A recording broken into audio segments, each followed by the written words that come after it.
Please be seated.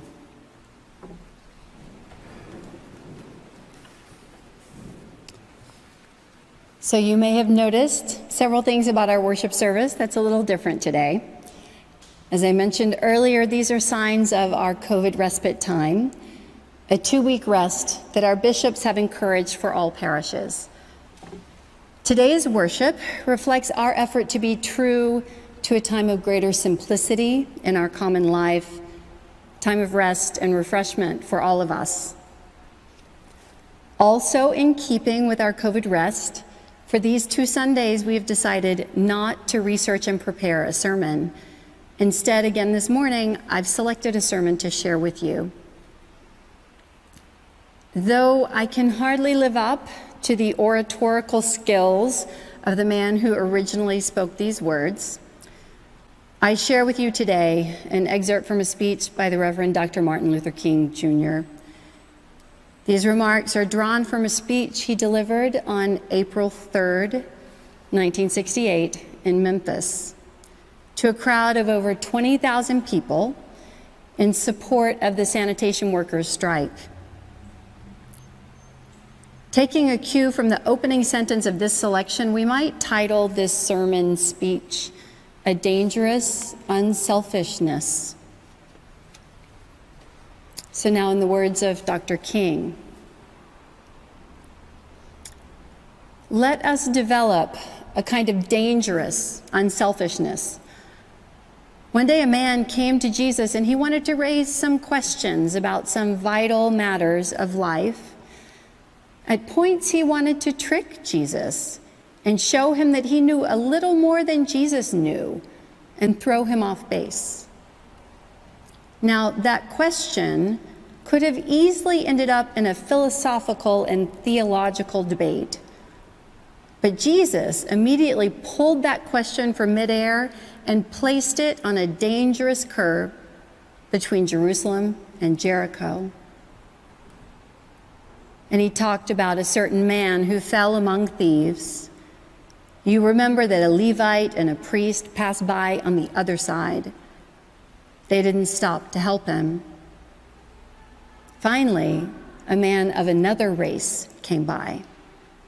He got down from his beast, decided not to be compassionate by proxy, but he got down with him, administered first aid, and helped the man in need.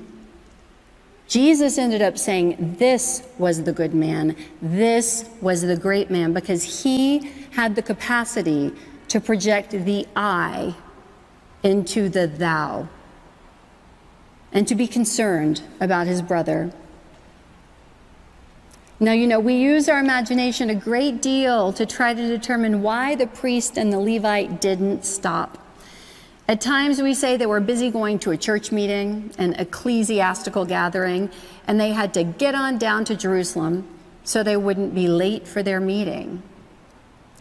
At other times we would speculate that there was a religious law that one who was engaged in religious ceremonials was not to touch a human body 24 hours before the ceremony. And every now and then we begin to wonder whether maybe they were not going down to Jerusalem, or down to Jericho rather. Maybe they were going to organize a Jericho Road Improvement Association. That's a possibility. Maybe they felt it was better to deal with the problem from the causal root rather than get bogged down with an individual effect.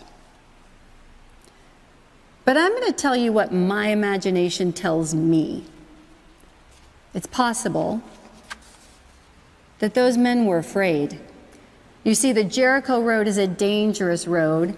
I remember when Mrs. King and I were first in Jerusalem, we rented a car and drove from Jerusalem down to Jericho. And as soon as we got on that road, I said to my wife, I can see why Jesus used this as the setting for his parable.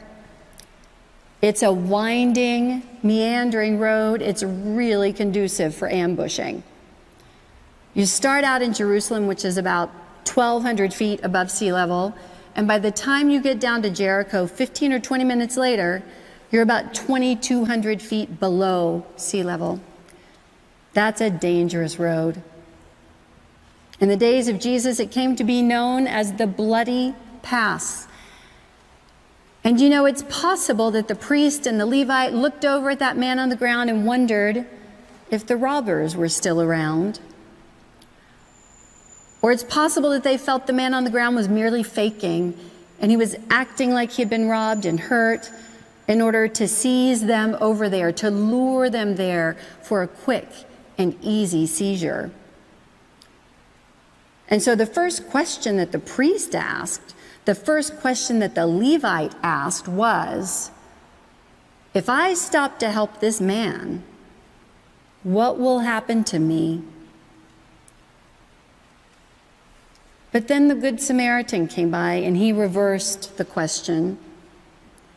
If I do not stop to help this man, what will happen to him?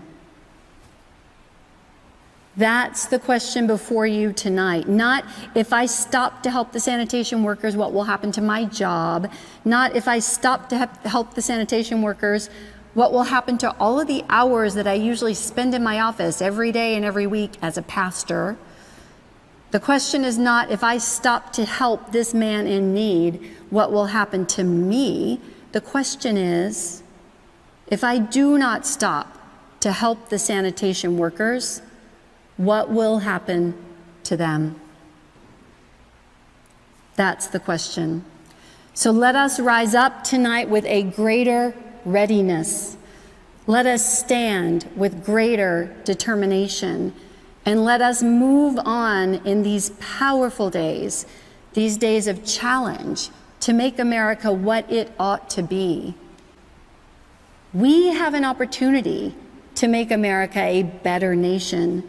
And I want to thank God once more for allowing me to be here with you.